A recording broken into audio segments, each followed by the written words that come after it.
জলবায়ু পরিবর্তনের কারণে বিশ্বব্যাপী দিন দিন বাড়ছে তাপমাত্রা। এর অন্যতম গুরুত্বপূর্ণ কারণগুলোর মধ্যে গ্রিনহাউস গ্যাস একটি। বিশ্বে গ্রিনহাউস গ্যাস নির্গমনকারী দেশগুলোর মধ্যে শীর্ষস্থানে রয়েছে চীন। সম্প্রতি চীনের আবহাওয়া দপ্তর জানিয়েছে দেশটির ইতিহাসে সবচেয়ে উষ্ণতম বছর ছিল ২০২৪ সাল। গত ৬০ বছরেরও বেশি সময় ধরে রেকর্ড তাপমাত্রার মধ্যে যা ছিল সর্বোচ্চ।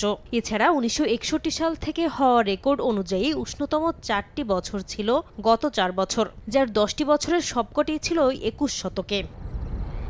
চীনে উষ্ণতম বছরের পূর্ণাঙ্গ রেকর্ড শুরু হয় ১৯৬১ সাল থেকে, যেখানে দেখা যায় সর্বোচ্চ উষ্ণতম বছর ২০২৪ সালে দেশটির গড় তাপমাত্রা ছিল ১০.৯২ ডিগ্রি সেলসিয়াস, যা ২০২৩ সালের তুলনায় ১.০৩ ডিগ্রি সেলসিয়াস বেশি। চীনের অর্থনৈতিক কেন্দ্র ও সর্বাধিক জনবহুল শহর সাংহাইতেও সবচেয়ে উষ্ণতম বছর ছিল ২০২৪ সাল। গত বছর শহরটির গড় তাপমাত্রা ছিল ১৮.৮ ডিগ্রি সেলসিয়াস, যা ১৮৭৩ সাল থেকে শুরু হওয়া রেকর্ডের মধ্যে সর্বোচ্চ।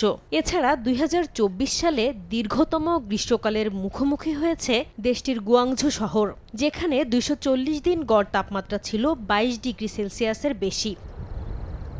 আবহাওয়াবিদরা বলছেন, চীনের এই উষ্ণ আবহাওয়ার কারণে গত বছর শক্তিশালী ঝড় ও রেকর্ড বৃষ্টিপাত হয়েছে।